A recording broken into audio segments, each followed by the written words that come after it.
When Kim Kardashian and Kanye West split, we all knew that there would be a mess ahead of them.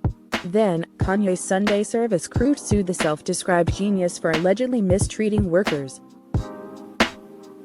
7 people are in a legal dispute with Kim Kardashian. They claim to have worked full-time as part of a cleaning crew at her home. Specifically, this refers to her Hidden Hills mansion. On Monday, the workers filed a lawsuit in Los Angeles. Within those documents, Kim is accused of failing to pay proper wages.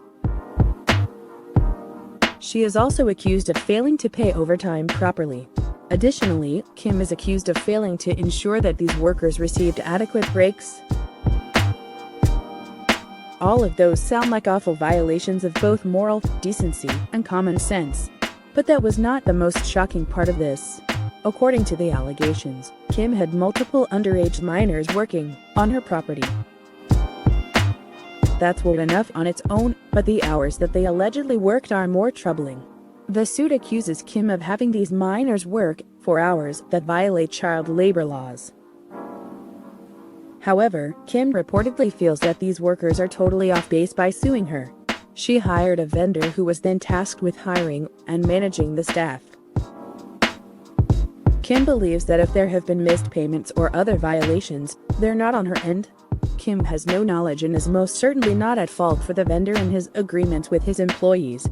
A rep for Kim has stated, "Kim has never not paid a vendor for their services," the rep continued.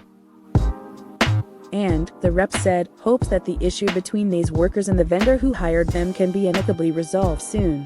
According to the plaintiffs, they found themselves regularly being required to work in excess of 5 or 10 hours a day. During this time, they should have been provided with at least half-hour meal periods with no work involved.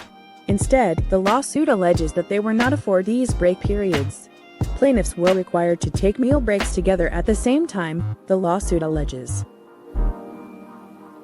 This was regardless of how long each individual employee had worked prior to the break. Additionally, 16-year-old Andrew Ramirez Jr. was allegedly worked beyond the maximum number of hours for minors. The lawsuit alleges that the workers were treated as independent contractors. This was despite being told that they were employees of the defendants. This sounds like a complicated situation, where Kim and the workers can both be totally right.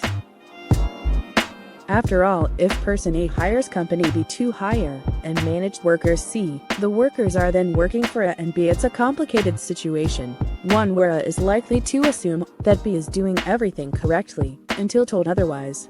That said, there are a lot of variables, and while it's possible that Kim did everything right, it's also possible that she dropped the ball.